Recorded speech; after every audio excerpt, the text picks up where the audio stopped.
Okay, I'm gonna turn the camera around so you can see the tank. There it is. So this is sanded now in 600. It's nice and flat. This is sanded in 600 and I can't feel the line.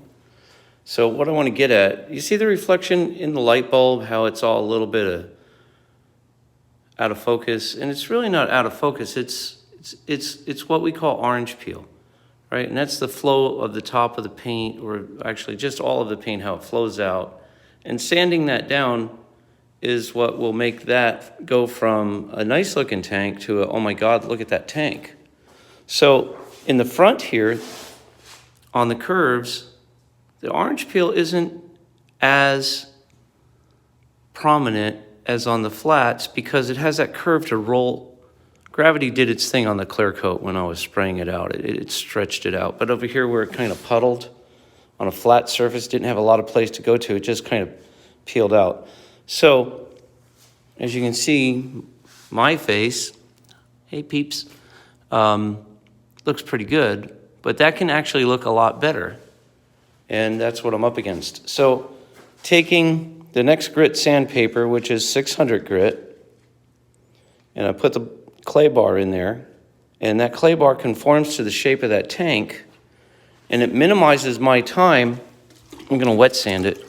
It minimizes my time sanding because it's the perfect shape. I'm gonna do this a little at a time so that you can see how the abrasive contacts the paint surface. Now you see all those little dimples?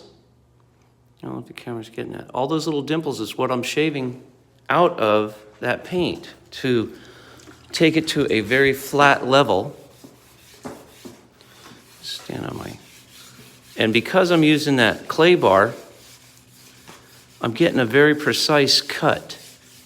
If I had my squeegee or foam pad or sanding block, I wouldn't get the same cut. You can see how it's dragging that tank. It's got a cohesive nature because it's formed to the absolute shape of the tank.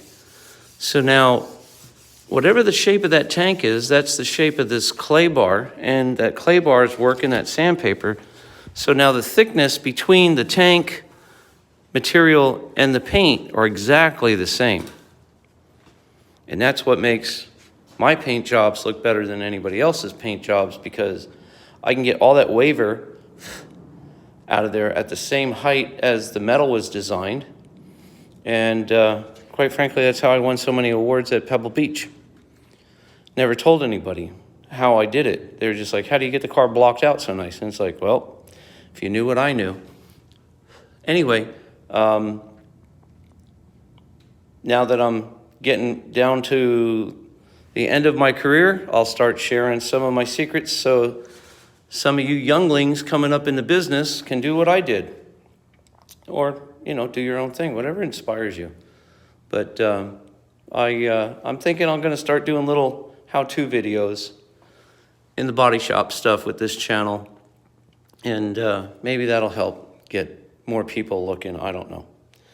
So, still trying to end homelessness and share my knowledge of paint and body work and chickens and my dog turning the water off turning the water on every time I turn it off, and whatever I can do to combat this. So anyway, thanks guys. Talk to you soon.